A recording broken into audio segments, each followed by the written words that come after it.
I received advisory from the legal advisor. To be very specific, when we were here the last time, I was advised by this honorable house that I should go and do away with any, if there was any illegal appointment. And from that, I called my legal advisor and also the C. Waziri for Legal Affairs and Public Administration, and then I sought their advice about one Virginia Kawira. Who was your legal advisor that you sought advice from? Linda Kiome. Linda Kiome appeared here yesterday and said that you have lifted her signatures from other documents and or you have forged her signature or used it without her consent and termed that advisory as a mediocre. Hi, Bishop Kawira Mwangaza. Do solemnly swear that the evidence that I shall give before the Senate in respect of the matters before the Senate shall be the truth, the whole truth, and nothing but the truth. So help me God.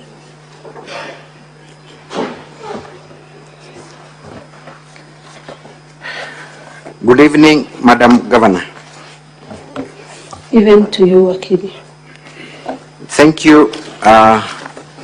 You are appearing before the Senate for the third time, courtesy of the County Assembly of Meru, who seeks to have you removed from office by way of impeachment, and they have cited three main grounds for impeachment. One is that you were invited to appear before the County Assembly of Meru, but you did not. Could you explain to the Senate why you did not honor the summons at the County Assembly? Thank you, Honorable Speaker and Senators. I did not appear at the County Assembly of Meru because there was a court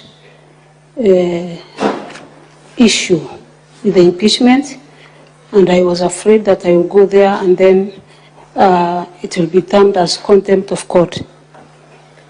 Thank you. You have talked about there being a court issue. Are you aware if the court had stopped the impeachment process at the County Assembly level? Thank you, Speaker. The court had issued a court order for the same. And subsequent to the impeachment, did you take any action against the County Assembly for disobeying court orders? Yes, after they moved and they debated about the impeachment, I moved to court and sued for contempt of court. Thank you. Subsequently, you wrote to the Speaker of this House informing him of the court processes and the orders that had been issued. Do you recall doing that? Yes. What was the date of that letter?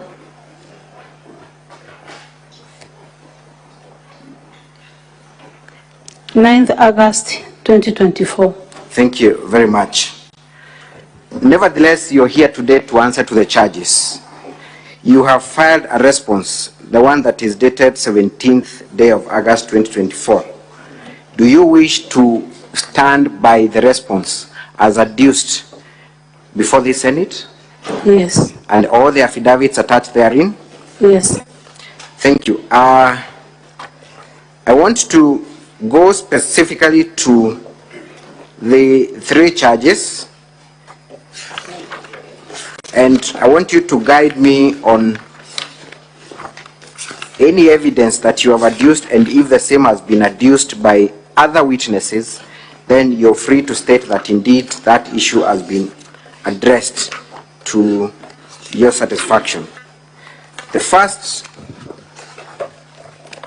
ground for impeachment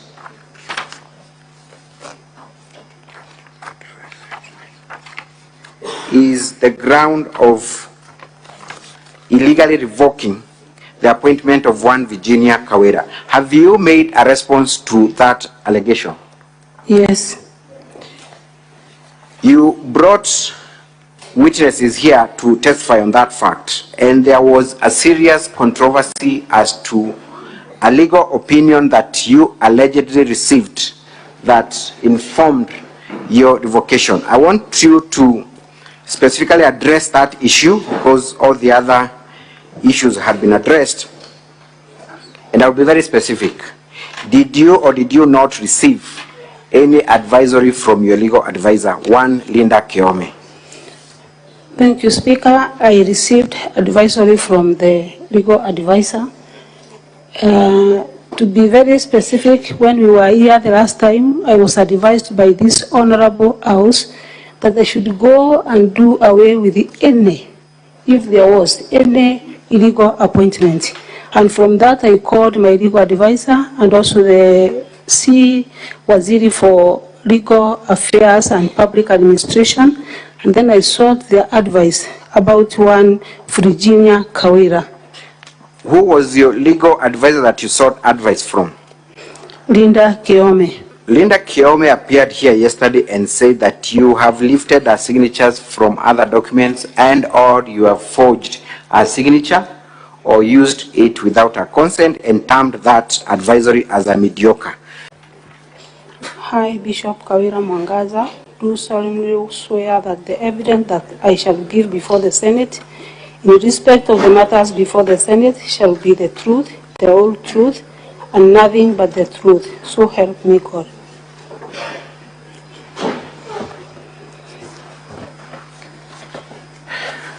Good evening, Madam Governor. Even to you, Akili. Thank you. You are appearing before the Senate for the third time, courtesy of the County Assembly of Meru, who seeks to have you removed from office by way of impeachment, and they have cited three main grounds for impeachment. One is that you were invited to appear before the County Assembly of Meru, but you did not. Could you explain to the Senate why you did not honor the summons at the County Assembly? Thank you, Honorable Speaker and Senators. I did not appear at the County Assembly of Meru because there was a court issue with the impeachment, and I was afraid that I would go there and then it will be termed as contempt of court. Thank you. You have talked about there being a court issue. Are you aware if the court had stopped the impeachment process at the County Assembly level? Thank you, Speaker. The court had issued a court order for the same. And subsequent to the impeachment, did you take any action against the County Assembly for disobeying court orders? Yes, after they moved and they debated about the impeachment, I moved to court and sued for contempt of court. Thank you. Subsequently, you wrote to the Speaker of this House informing him of the court processes and the orders that had been issued. Do you recall doing that? Yes. What was the date of that letter?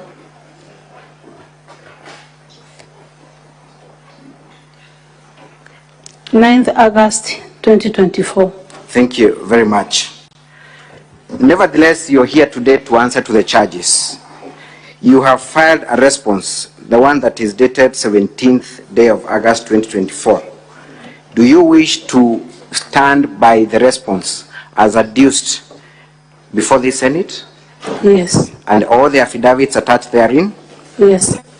Thank you. I want to go specifically to the three charges, and I want you to guide me on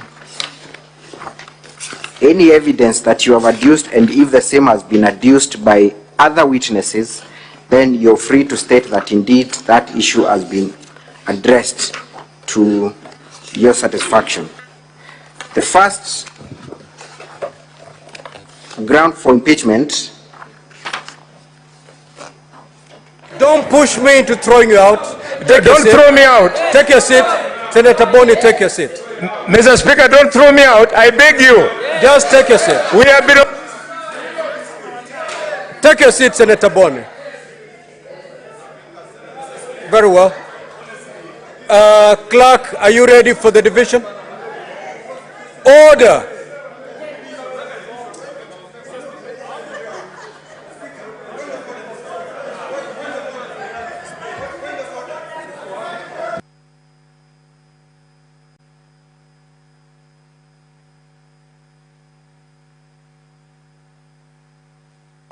Senator Olekine, you're totally out of order. And don't push me, Senator Ledam. We're on division. How can you rise on a point of order on division? You're out of order. Clerk, can you proceed? We conduct the division. Senator Olekina, I'm cautioning you. I'm cautioning you. All right.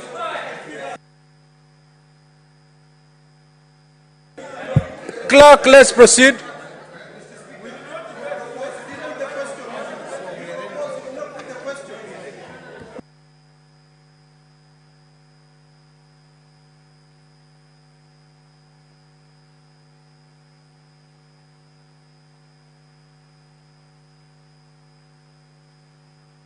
Okay, honorable senators, we are ready for division. We are ready for division. Kindly, honorable senators, can you log in? Honorable senators, sergeant at arms, because this is a division, you may lock the door and close and draw the bars. Honorable senators, once you've logged in, you can proceed to vote, either by saying yes, no, or abstain.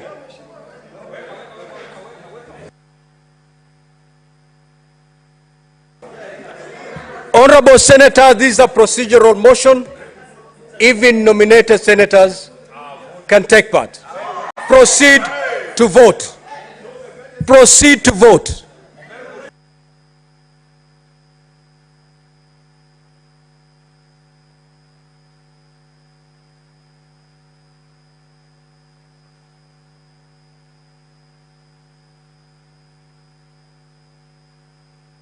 Time is running. Honorable senators, vote. Time is running.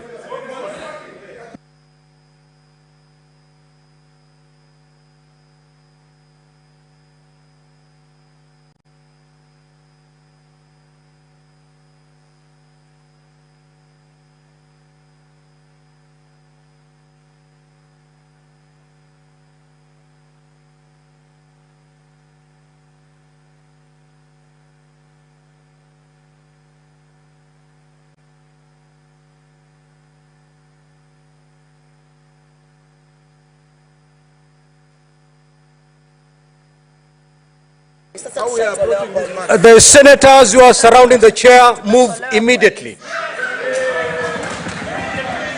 Immediately. Withdraw from the presence of the chair. Bro.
Now, honorable senators, kindly be orderly. Take your seat. The following senators must proceed to the dispatch and cast their vote. Senator Olekina,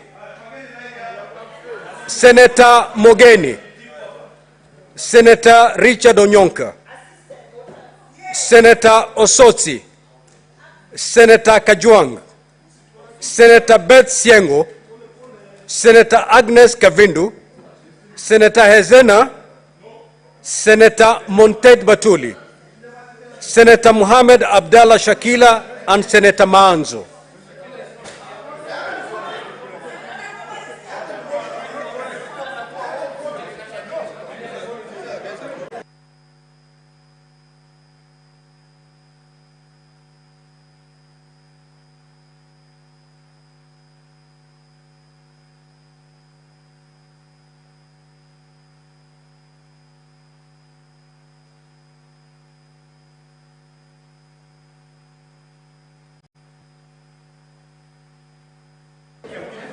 Honorable senators, I'm giving you 2 minutes to conclude this exercise. In the next...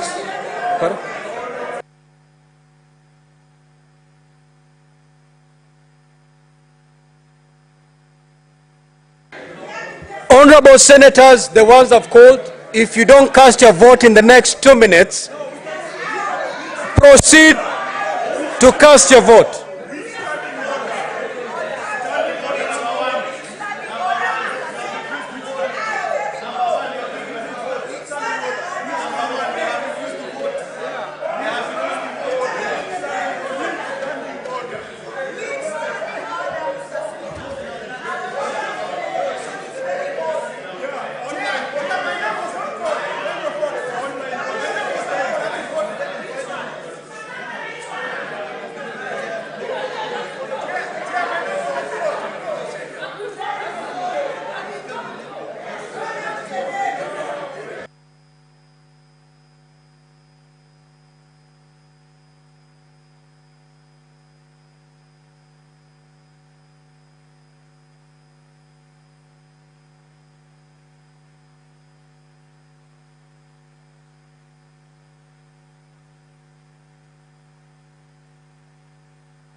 Okay. Now, honorable senators, order, honorable senators. The 2 minutes that I've granted are now over. Minority Leader, Senator Beth Siango, Sergeant at Arms, kindly get Beth Siango out of the chamber.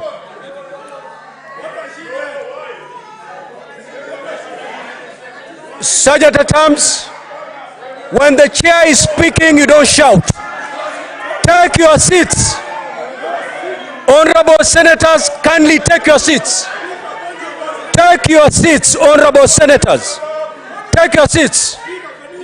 Honorable senators, take your seats. Honorable senators, I can only give you an opportunity to speak if you're orderly. Then take your seats. Honorable senators, Minority Leader, Sergeant at Arms,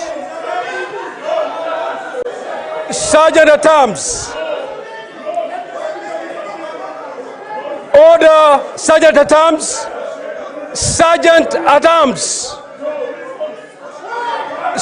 Arms, can you listen to me? Order, honorable senators. Honorable senators,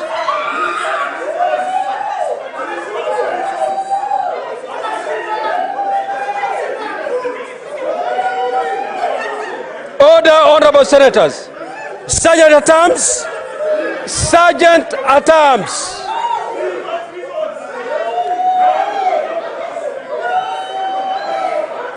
Sergeant at Arms. Senator, can I speak to the Sergeant at Arms? Can I talk to the Sergeant at Arms? Sergeant at Arms. Can you tell the Sergeant at Arms to leave alone? Sergeant at Arms.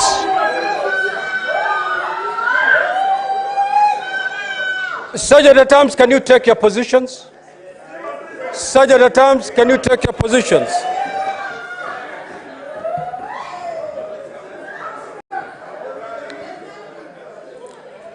Sergeant at Arms, take your position to await my further orders. Sergeant at Arms, take your positions and await my further orders.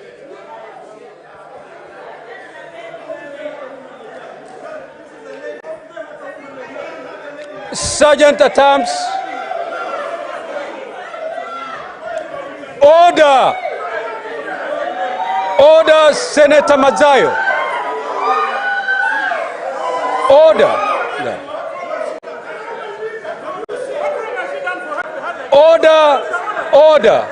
Order. Can you take your seat? Can you take your seat? I have, everybody has witnessed everything. Can you take your seats? Can you take your seats? Order. Can I have the results? Honorable senators, kindly take your seats.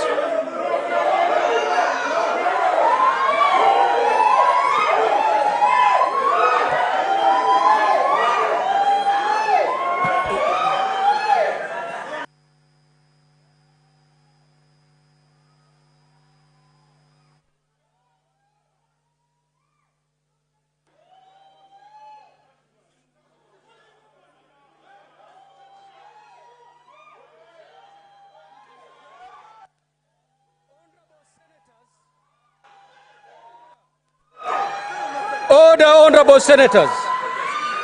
Let alone the senator. Let the senator be left for a while. Sergeant at Arms, can you walk away from the senator, please? Sergeant at Arms. Sergeant at Arms.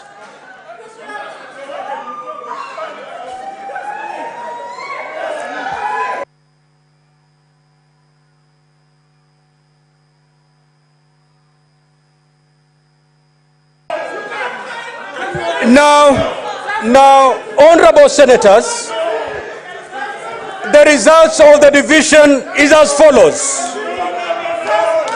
Ayes 31, nays 9, abstention 1. The ayes have it.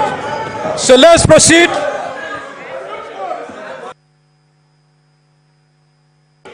You may now withdraw the bars and open the door.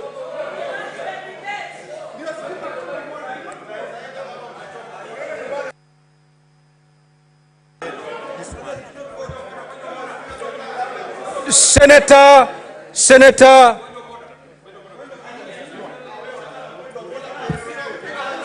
the majority leader, you have your floor.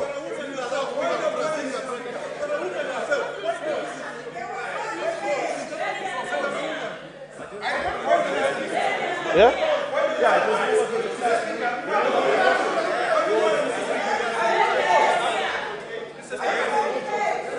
Majority.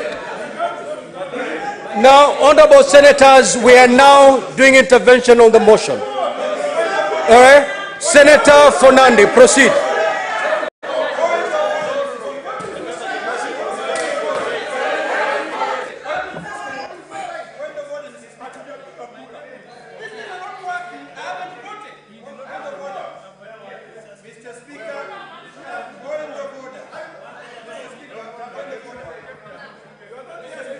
Proceed.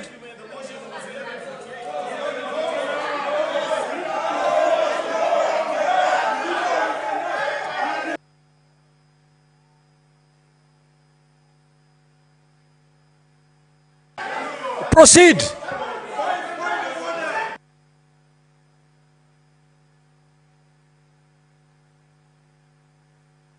Cheragai, proceed to make your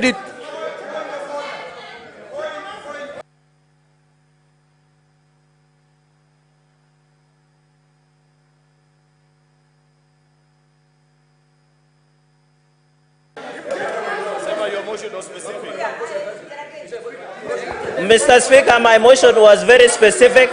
Mr. Speaker, my motion was, Mr. Speaker, can I have your attention? Mr. Speaker, my motion was very specific. The mover should be called to reply at 11:48 p.m. That was the specific, and you can check the answer. Mr. Speaker, I beg that the mover be called to reply. Yes.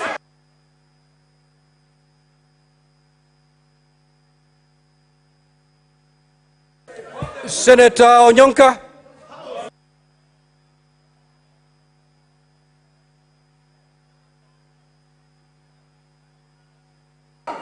Honorable.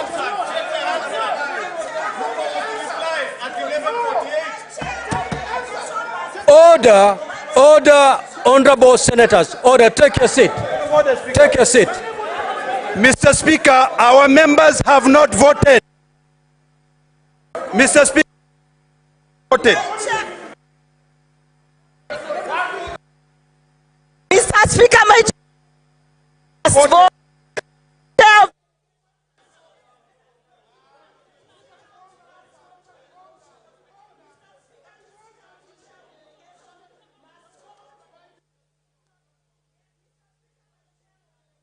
Not vote. Order, honorable He must senators. vote, Mr. Speaker. Senator Orobo, you're totally out of order. I order you to move out of the chamber, withdraw from the chamber. Senator Orobo. And the following shall follow. Senator Orobo, you proceed to withdraw from the chamber, and the following shall follow. Take your seats. Take your seats. Take your seats. Take your seats. Take your seats. Save for Senator Onyonka.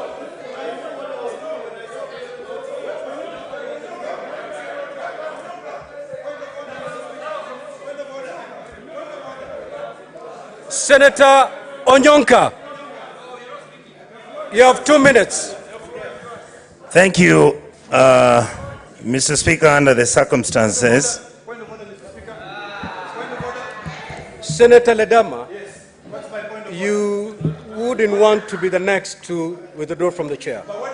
Let Senator Onyonka be heard in silence.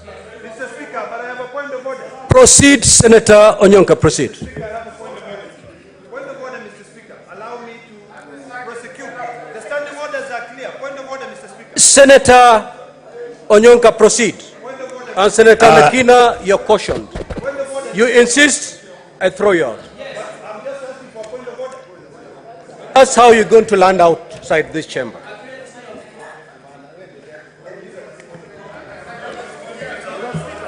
Mr. Speaker,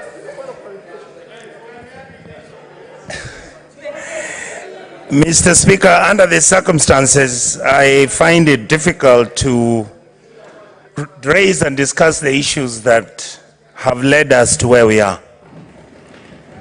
My sincere and honest observation and evaluation, especially to members who are in this House and members of...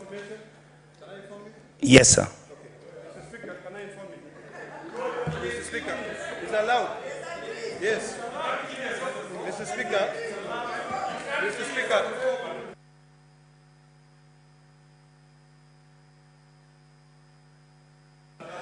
I have not allowed that. Proceed, Senator Onyonka.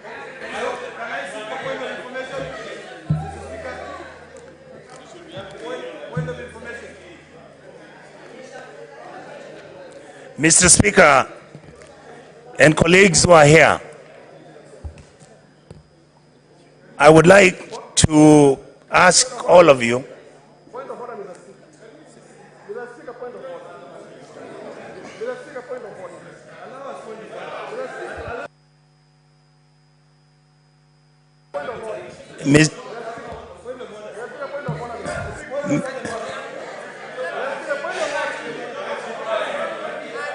Order. Let the senator be heard in silence, please. Mr. Speaker,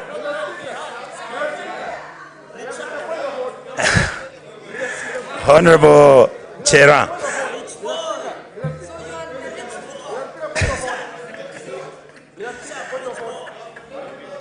Mr. Speaker, I would like... Senator Onyonka, yes, you have under 1 minute. Mr. Speaker, in that case, I will not say anything because under the circumstances, I can't express myself. Very well. At this juncture, I will call upon the governor for Meru in 2 minutes to make her closing remarks to the Senate. Proceed. Governor for Meru, if you have anything to say, this is the time to address the Senate.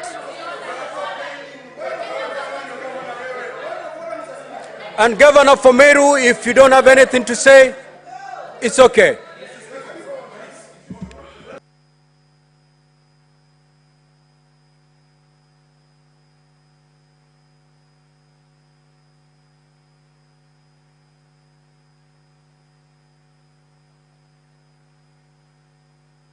So let the mover of the motion proceed to reply. Mr. Speaker, this is totally embarrassing. And I have never, Mr. Speaker. Order! Majority Leader, proceed. Proceed. In light of the fact, Mr. Speaker, that they have people who have chosen to behave in a disorderly manner, Mr. Speaker, I cannot give my comments. I beg to reply. Thank you, Clerk. May you ring the division bell for 2 minutes? Division bell for 2 minutes.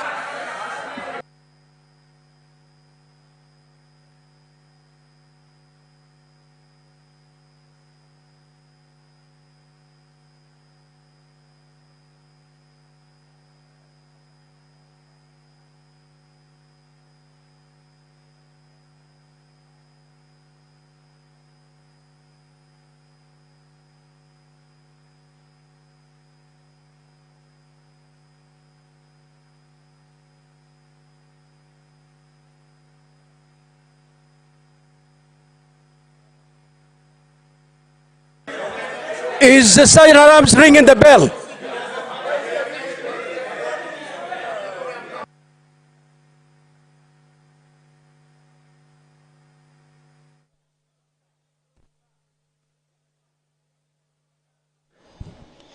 It is a 2 minutes division bell before midnight. Midnight being just a few minutes away. And under the law, the House must, by the next 3 minutes or so, have voted in regards to the fate of the Meru governor, Kawira Mwangaza. The Speaker had just called the governor for Meru County to make her final submission and appeal before the House. That did not happen owing to the not so orderly issues coming from the chamber in regards to the divisions. If the House was to proceed to reduce debate by 3 minutes, so any moment from now. Honorable Senators, kindly take your seats. We will proceed to vote.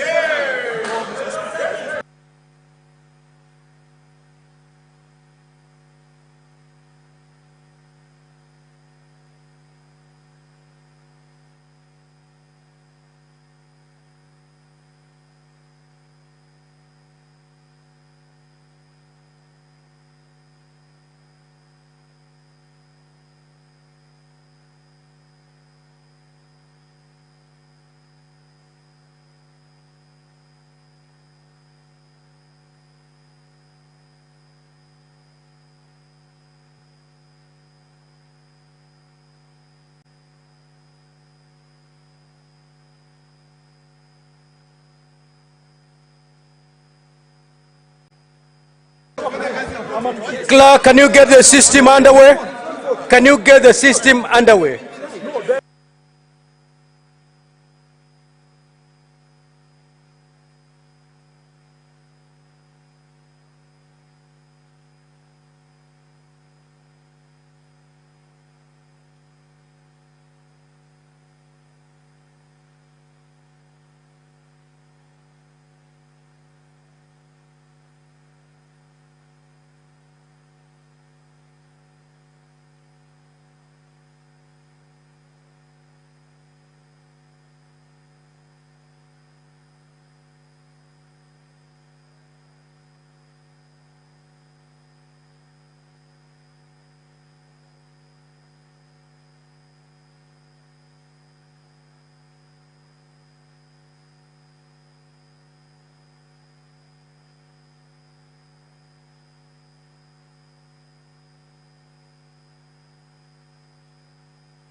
So, Clerk, are you ready with the system? Clerk.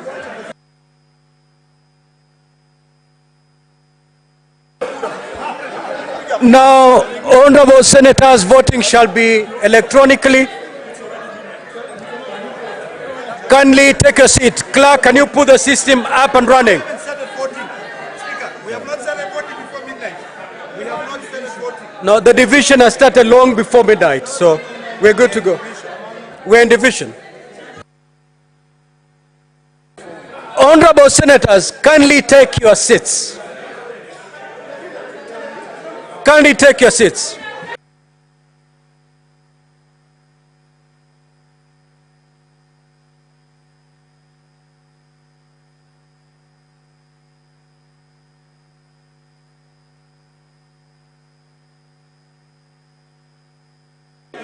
Okay. Senator Hamida, take your seat. Senator Hamida, take your seat, please. Senator Catherine Muma, take your seat. Senator Kavindu, kindly take your seat. Senator Eddy, please take your seat. Senator Eddy, take your seat. Senator Eddy, take your seat, please.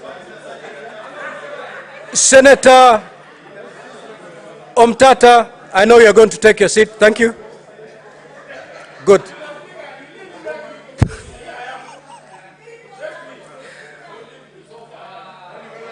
Very proud of you. Take your seat. Senator Mogeni, take your seat, please, Senator.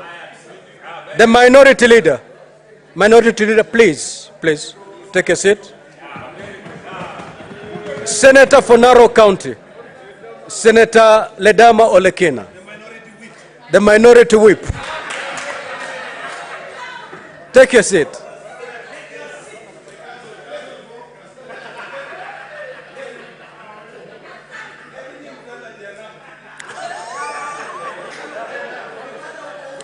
Order, honorable senators. Now, honorable senators, we are going to vote electronically, charge after charge.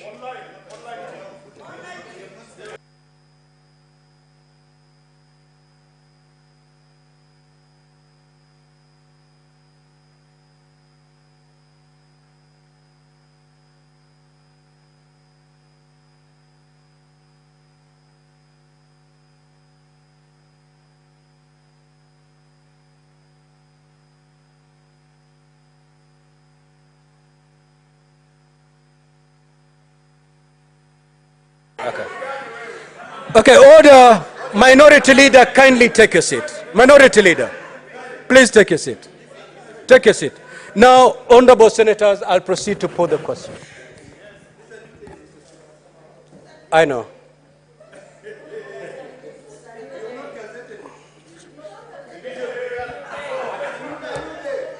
Order. Order, Honorable Olekina. I will proceed to put the question, which is that whereas pursuant to Article 181 of the Constitution and Section 33 of the County Governments Act, on Thursday, the 8th of August, 2024, the Meru County Assembly, order, Majority Leader. The Meru County Assembly approved a motion to remove from office by impeachment Honorable Kawira Mwangaza, the Governor of Meru County. And further, whereas by a letter reference MCA/Res/Volume 4/79, dated the 9th of August 2024, and received in the office of the Speaker of the Senate on Friday, the 9th of August 2024, the Speaker of the Meru County Assembly informed the Speaker of the Senate of the approval of the motion by the County Assembly, and further forwarded to the Speaker of the Senate documents in evidence of the proceedings of the Assembly. Further, whereas pursuant to Article 181 of the Constitution, Section 33 of the County Governments Act, and Standing Order 80 of the Senate heard the County Assembly on the grounds for the proposed removal from office by impeachment of Honorable Kawira Mwangaza, the Governor of Meru County. And further, whereas pursuant to Article 181 of the Constitution, Section 33 of the County Governments Act, and Standing Order 80 of the Senate also heard the Honorable Kawira Mwangaza on the grounds for her proposed removal from office by impeachment as the Governor of Meru County. Now, therefore, pursuant to Article 181 of the Constitution, Section 33 of the County Governments Act, and Section 80, the Senate resolves to remove from office by impeachment the Honorable Kawira Mwangaza, the Governor of Meru County, on the following grounds or charges. Charge 1, gross violation of the Constitution and other laws. Charge 2, gross misconduct. And charge 3, abuse of office. Now, honorable senators, we are going to vote on charge number 1, which is gross violation of the Constitution and other laws. You may now proceed to vote.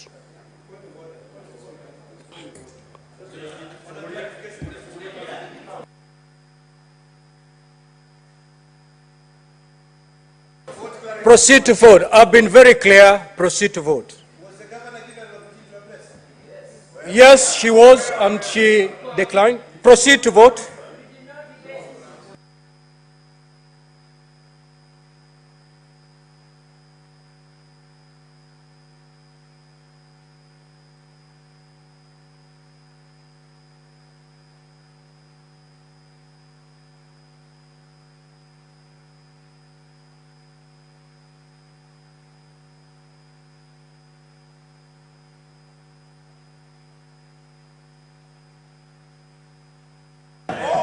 Honorable Senator Fernandi, Senator Fernandi, you're totally out of order. You vote and keep your calm. You vote and keep your calm.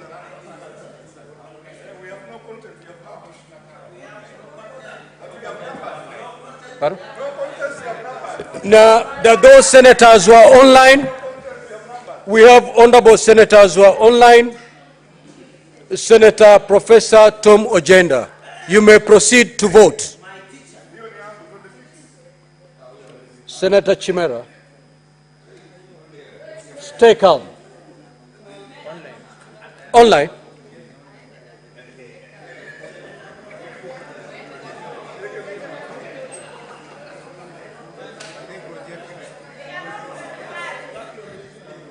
Can you project the ICT people? Can you project the online vote? Because we need to see how the senator is dressed, whether they are within the speaker's rules.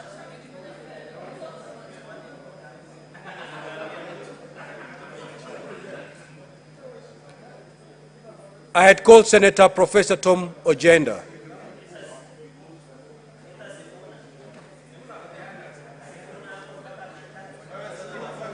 So Senator Ojenda is not online, is he, Secretariat?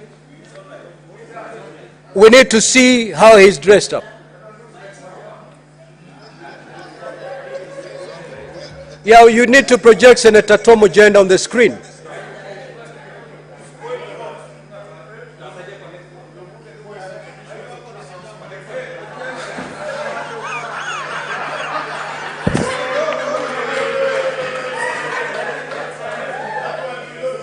Can we see Senator Tom Ojenda? We are simply seeing a forehead. We don't know to whom it belongs.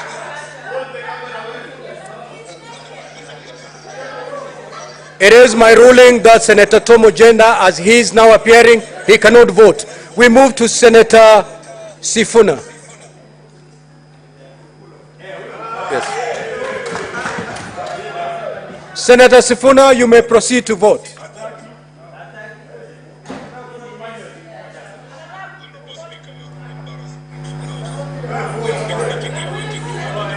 Senator Sifuna, you're out of order and you're not going to partake any proceedings of the House. We move to the other senator. We move to the other senator. Let's move to the other senator. Is that a senator? Senator Dulo. We move to Senator Dulo. We move to Senator Dulo. Senator Dulo, you may proceed to vote.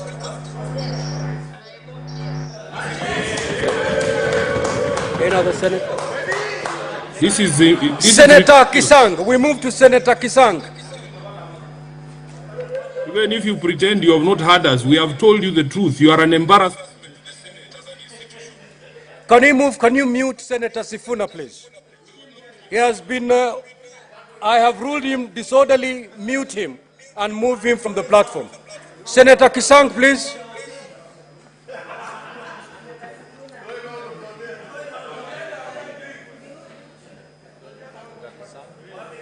Senator Kisang.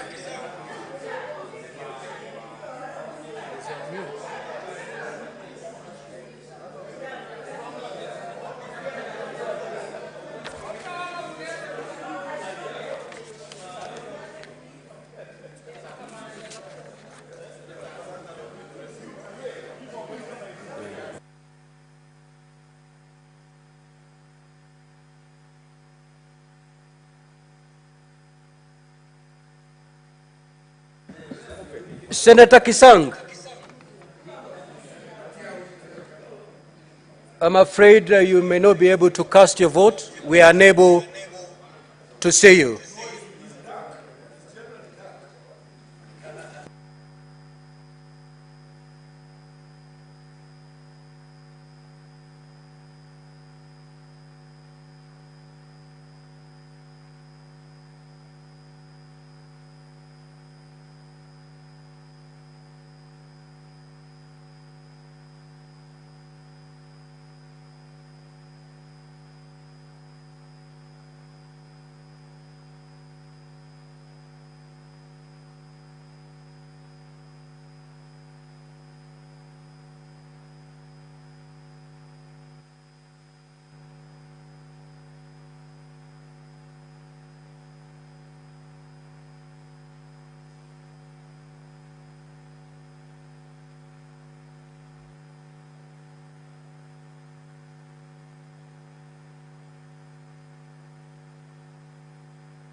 Hello.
Now, honorable senators, order, honorable senators.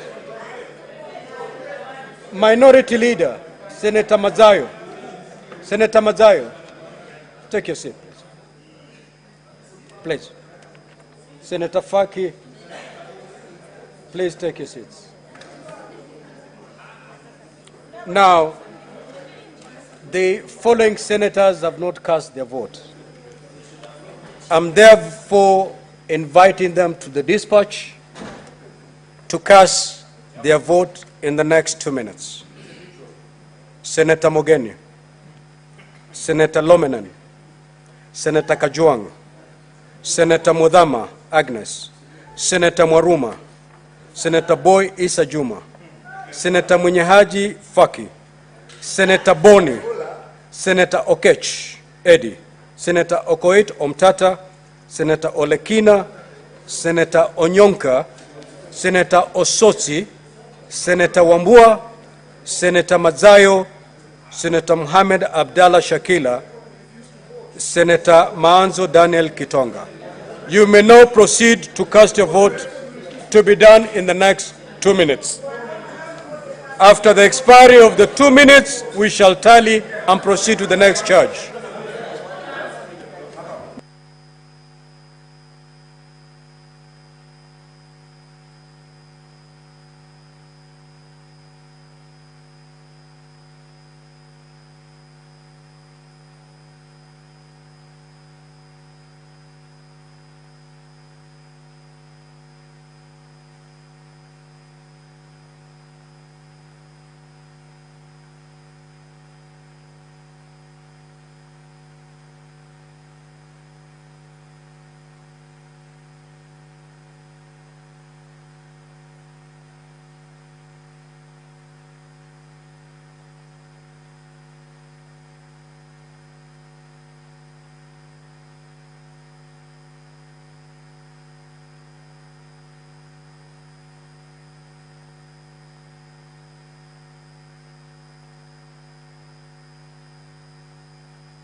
The voting by senators, mainly from the opposition, is currently taking place. The Speaker had allocated 2 minutes for that exercise, after which the House will be moving to vote on charge number 2 and charge number 3.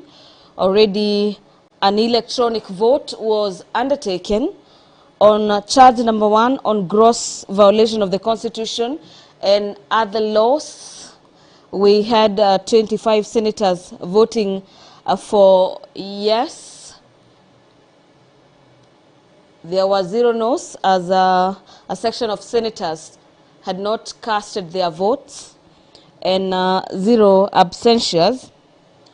And following that directive, we await the members who have been called to the bar to cast their vote to finish that exercise, after which the Speaker of the Senate, currently presiding over the business this evening or night, from wherever you're watching these proceedings of the Senate from, will be announcing the tally in regards to how the charges were voted on. Meru Governor Kawira Mwangaza is facing 3 impeachment charges that have been leveled against her. One of them is a gross violation of the Constitution and other laws, gross misconduct, and finally abuse of office. And senators will be voting on each and every count, after which the Speaker will be announcing the tally, and in regards to the provisions of the Constitution when it comes to impeachments. A total number of 24 senators are required to either uphold an impeachment or equally throw it out altogether. But that notwithstanding, the outcome of the vote this evening, we await the directives and communication from the Speaker this evening. Allow me to hand over back to the chamber this evening.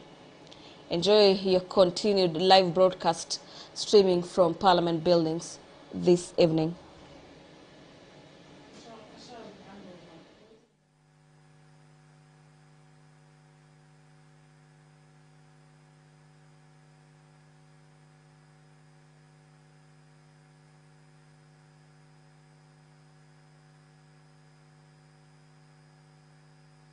Order, honorable senators. Senator Keroche, Senator Hamida, and the Senator Fernandi. The Chair of PAC.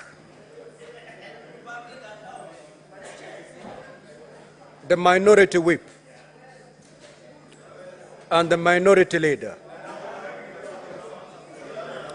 Now, honorable senators, the results of the division on charge number 1 is as follows. Ayes at 26, nays at 4. Senator Fernandi, I have told you.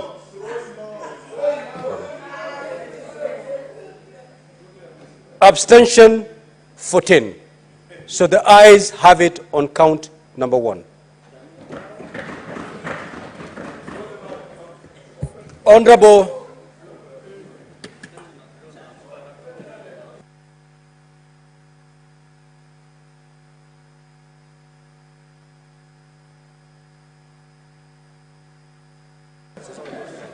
Now, honorable senators, we proceed to charge number 2.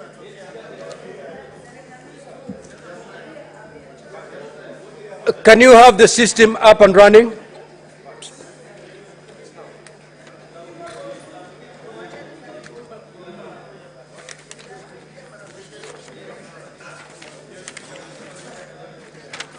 Now, charge number 2 is gross misconduct.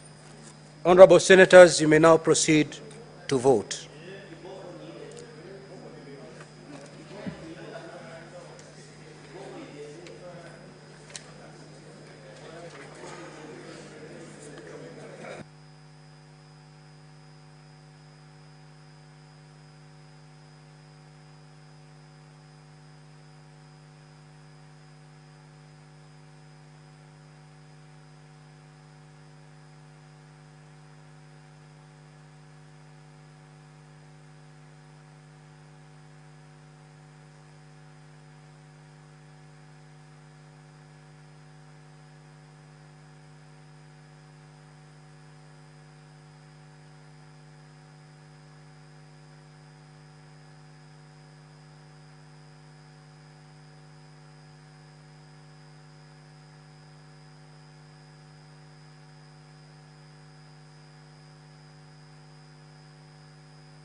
Now, those senators who wish to vote online, Senator Dulo, proceed to vote.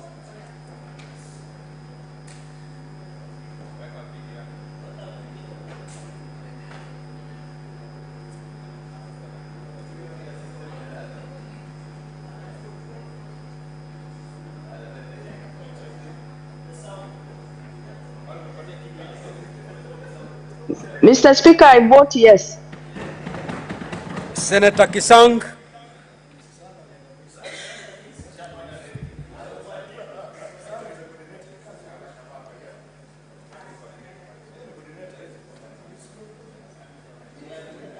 I vote yes, Mr. Speaker.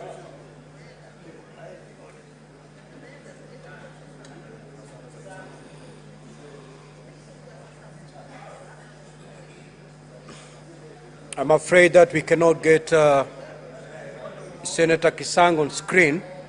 We will move to Senator Professor Tom Ojenda.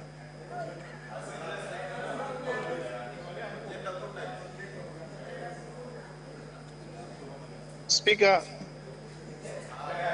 Mr. Speaker, I vote no.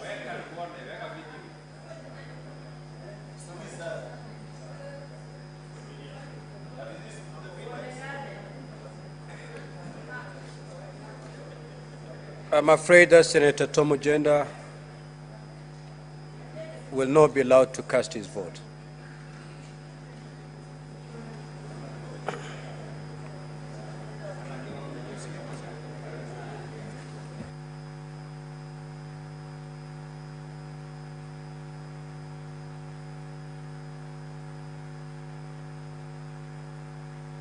You know, Senator Kisang, can we see you?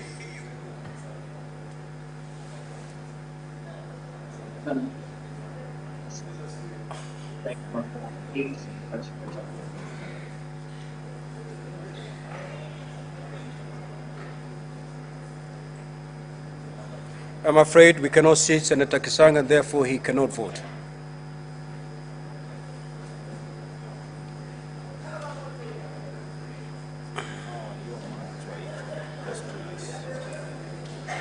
Now, the following senators should proceed to dispatch and cast their votes.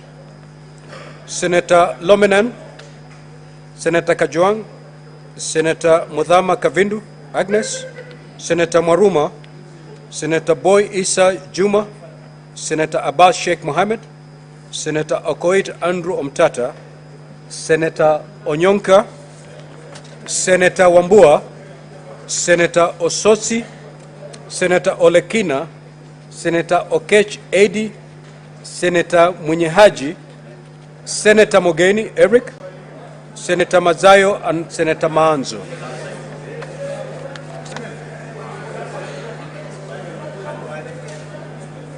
Senator Boni.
Honorable Senators, kindly take your seats. Senator Fernande, Majority Leader, the Chairman of PAC, Senator Eddy. Take a seat.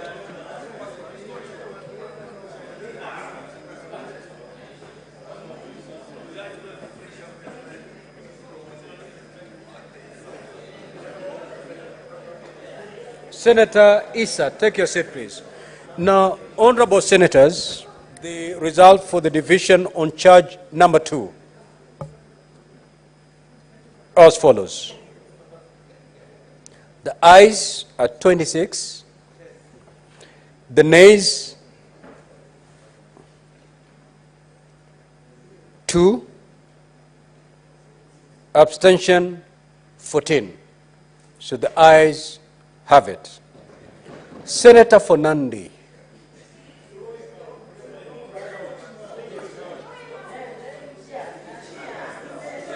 Contain your excitement, however misplaced it may be. Yes.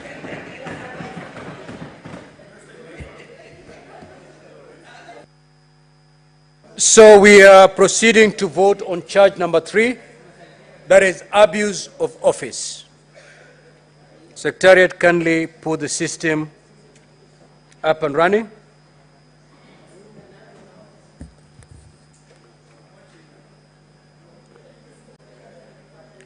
Honorable senators, the system is ready for you.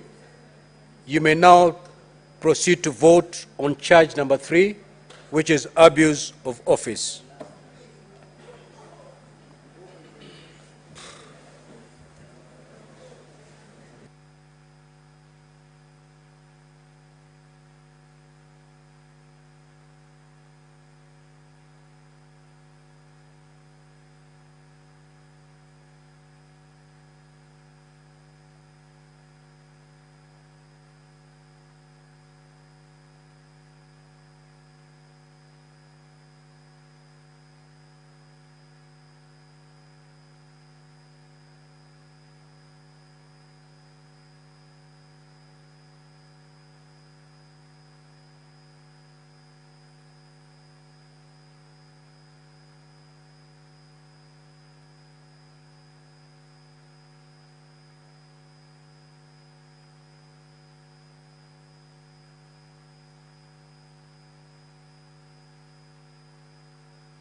Honorable senators who wish to vote online, Senator Fatuma Dulo. Proceed to vote, Honorable Senator. Mr. Speaker, I vote yes. We now move to Senator Kisang. Senator Kisang? Yes, Speaker, I vote no. We cannot see you, Senator Kisang. You can't see me. But we need to see him.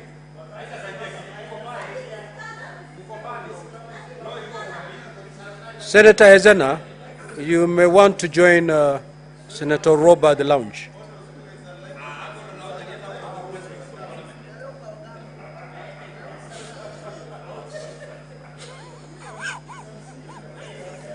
Speaker, I don't know what's wrong with my camera.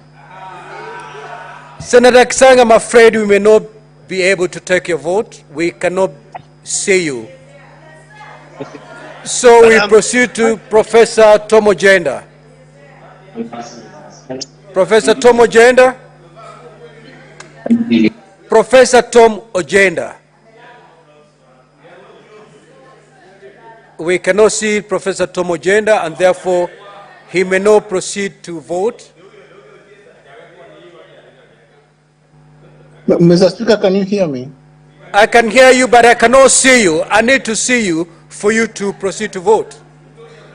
Mr. Speaker, I'm concerned about the time. I do not know whether we are in time for this third process. Can you beam Honorable Professor Tom Ojenda on the screen, please? Mr. Speaker, I think I have network challenges. This is trying to... Okay, so then I'm sorry. Professor, I'm sorry, you will not be able to vote. As far as Professor Sifuna is concerned, the problem... he's already been ruled out of order. How about myself, Speaker?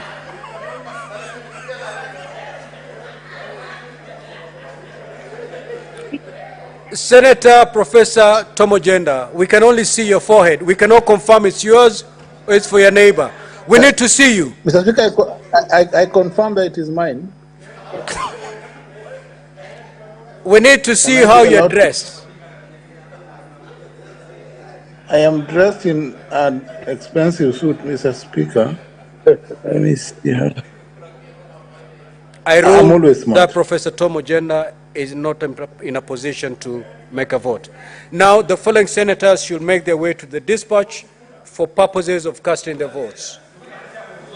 Senator Sifuna has been ruled disorderly, and therefore he cannot... for the rest of this session, for the rest of this sitting, Senator Kajwang, Senator Mudhama Kavindu, Senator Boni Holale, Senator Okoit Omtata, Senator Onyonka Richard, Senator Osotsi, Senator Wambua Enoch, Senator Elekina Ledama, Senator Okech Edi, Senator Munyahaji Mohamed Faki, Senator Mogeni Eric, Senator Mazayo Stewart, and Senator Manzo Daniel. Proceed to dispatch and cast your vote. Senator Isa and Senator Isa Juma.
Senator Lominen, proceed to dispatch and cast your vote.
Order, honorable senators, minority leader. Senator Fernandi, why are you admiring the suit of the minority leader? Take your seat. The chairman of PAC and my favorite senator, Senator Okoito Mtata.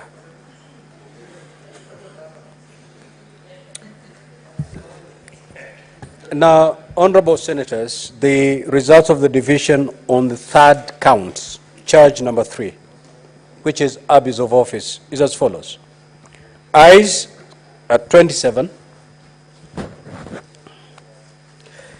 nays 1, abstention 14. So the ayes have it.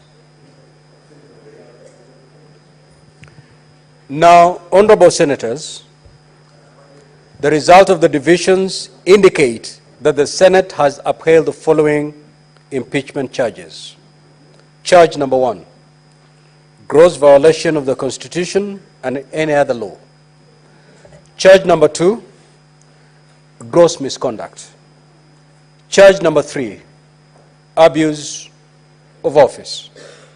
Now, honorable senators, pursuant to Article 181 of the Constitution, Section 33 of the County Government Act, and Standing Order 86 of the Senate Standing Orders, the Senate has resolved to remove from office by impeachment Honorable Kawira Mwangaza, the Governor of Meru County, and the Governor accordingly ceases to hold office.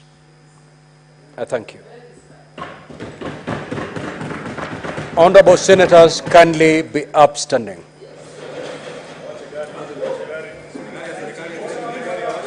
Order.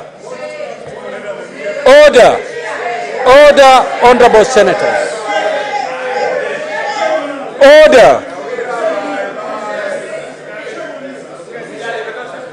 Honorable senators, before we adjourn the House, it is the decision of the Senate. I abide. Before we adjourn the House, I have the following communication to make. While standing, you may sit.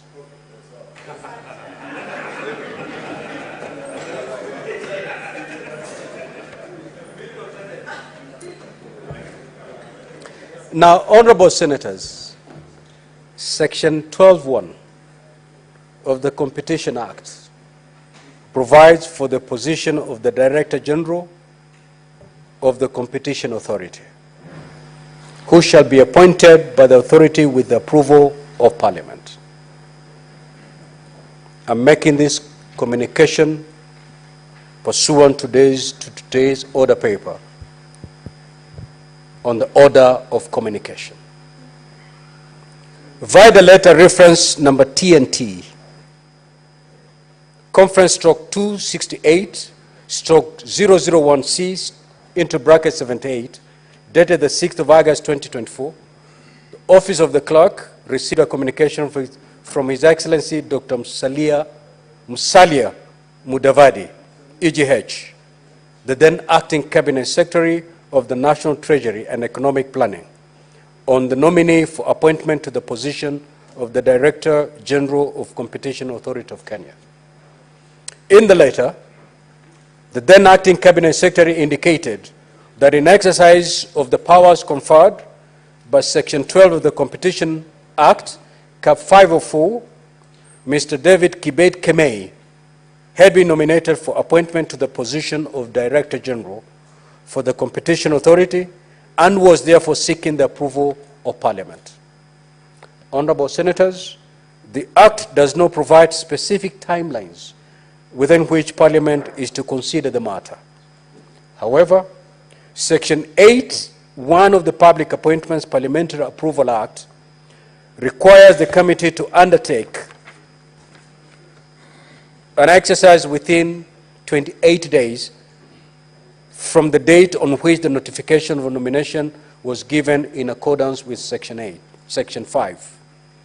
since the approval of Parliament is required, and taking cognizance of the need to dispense of the matter expeditiously, I do direct that the relevant committee of the Senate, namely the Standing Committee on Finance and Budget, undertakes the approval hearing jointly with the equivalent committee of the National Assembly, namely Departmental Committee on Finance and National Planning, within the framework set out in the Public Appointments Parliamentary Approval Act, as well as the Houses of Parliament joint sittings rules. It is so directed. Now you may be upstanding.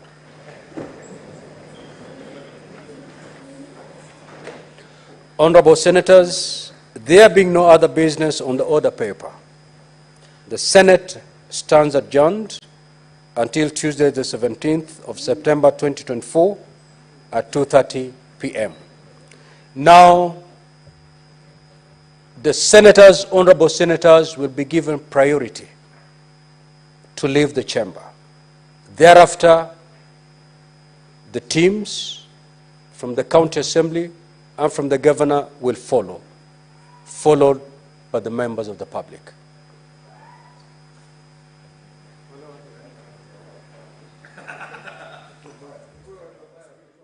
That has marked the end of a two-day hearing and determination of the impeachment charges that were facing Meru Governor Kawira Mwangaza. The three charges before the Senate have all been substantiated, and that means that the Senate has upheld the impeachment of Meru Governor Kawira Mwangaza. Of Honorable Kawira Mwangaza, the Governor of Meru County.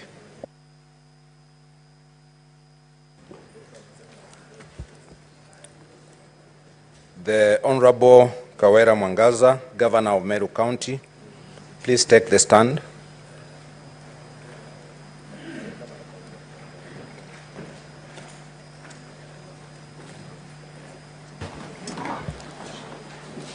Honorable Kawira Mwangaza, the Governor of Meru County, the charges against you as received from the County Assembly of Meru are as follows.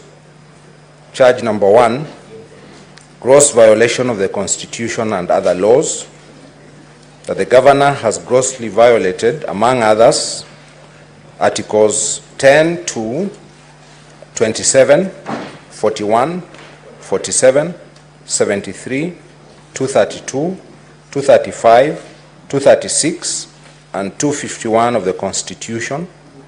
2, Sections 10, 15, 19, and 24 of the Public Officer Ethics Act 2003. 3, Sections 3, 7, 8, 9, 10, 11, 13, 1B, F, 21, 29, and 59 of the Leadership and Integrity Act 2012. 4, Sections 2, 33, 45, 55, 58, 59, 59A, 63, 64, 65, and 69 of the County Governments Act 2012. 5, Section 4 of the Public Appointments County Assemblies Approval Act. 6, Section 4 of the Fair Administrative Action Act. 7, Section 6 of the Meru County Investment and Development Corporation Act. 8, Section 9(7)(b) of the Meru County Revenue Board Act. 9, Section 10(6) of the Meru County Investment and Development Corporation Act. And 10, Section 19 of the Meru County Water and Sanitation Services Act, by engagement, connivance, and/or complicity in the following.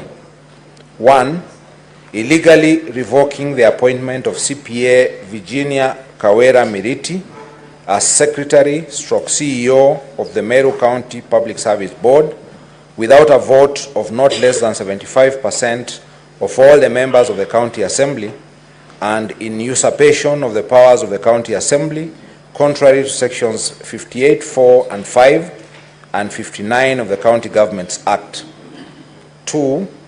Failing to appoint the chairpersons of the Meru County Revenue Board, Meru Microfinance Corporation, Meru Youth Service Board, and Meru County Investment and Development Corporation Board as required by law, thus failing to operationalize the said boards and or illegally appointing the said chairpersons without vetting and approval by the County Assembly, contrary to Section 4 of the Public Appointments County Assemblies Approval Act.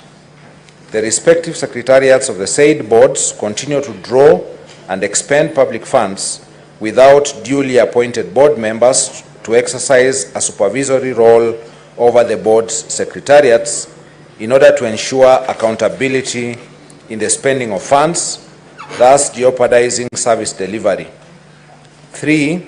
Refusing to implement the recommendations and or resolutions of the County Assembly requiring the Governor to A.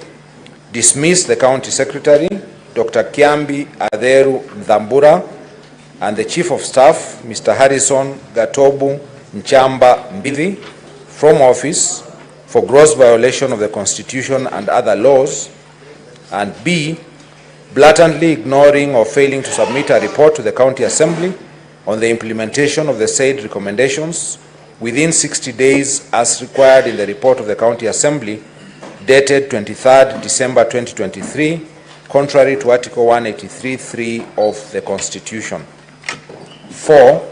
Illegally dismissing Dr. Ntoiti, CEO of County Revenue Board, Paul Mwaki, CEO of Liquor Board, Kenneth Kimathi Mbae, Managing Director of Meru Microfinance Corporation, and Joseph Kithure Mberia, CEO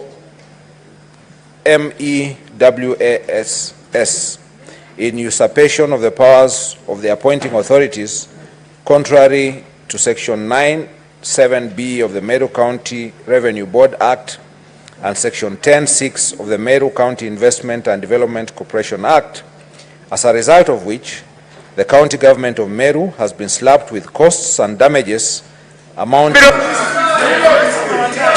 Take your seat, Senator Boni. Very well. Clerk, are you ready for the division? Order.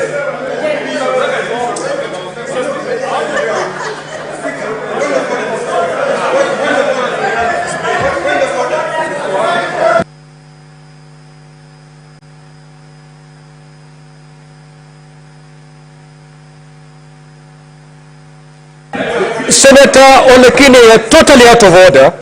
And don't push me, Senator Ledam. We're on division. How can you rise on a point of order on division? You're out of order. Clerk, can you proceed? We conduct the division. Senator Olekine, I'm cautioning you. I'm cautioning you. All right.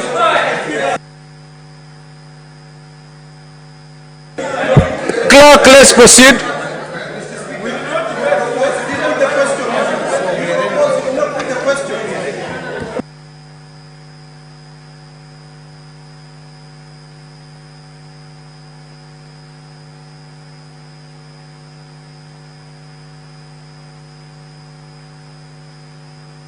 Okay, honorable senators, we are ready for division. We are ready for division.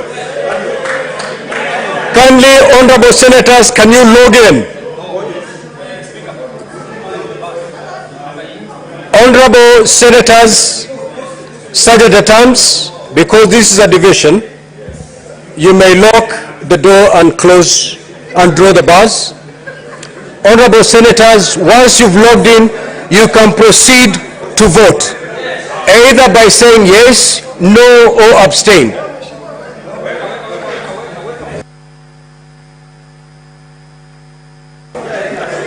Honorable senators, this is a procedural motion. Even nominated senators can take part. Proceed to vote. Proceed to vote.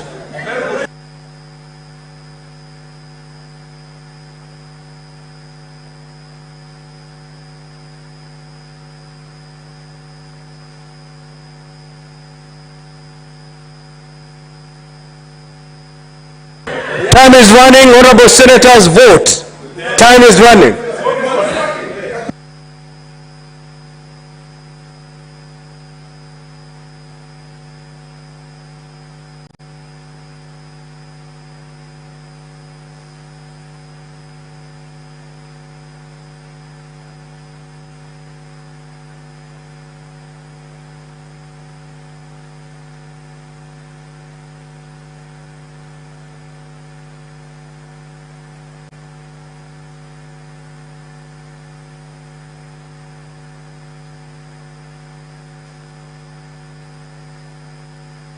The senators who are surrounding the chair, move immediately.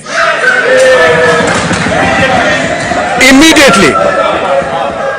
Withdraw from the presence of the chair. Bro.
Now, honorable senators, kindly be orderly.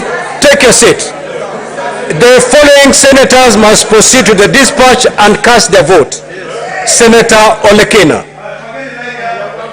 Senator Mogeni, Senator Richard Onyonka, Senator Osotsi, Senator Kajwang, Senator Beth Siengo, Senator Agnes Kavindu, Senator Hezena, Senator Monteg Batuli, Senator Muhammad Abdallah Shakila, and Senator Maanzo.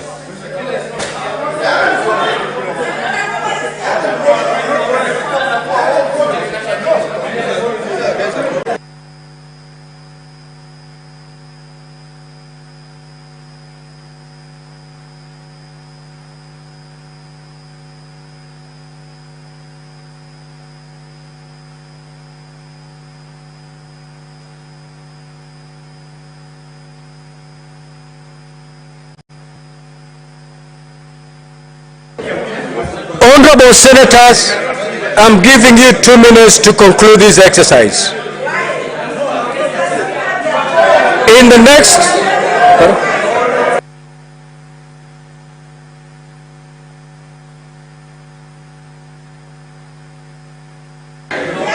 Honorable senators, the ones I've called, if you don't cast your vote in the next 2 minutes, proceed to cast your vote.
Now, honorable senators, order, honorable senators. The 2 minutes that I've granted are now over. Minority Leader, Senator Beth Siango, Sergeant at Arms, kindly get Beth Siango out of the chamber.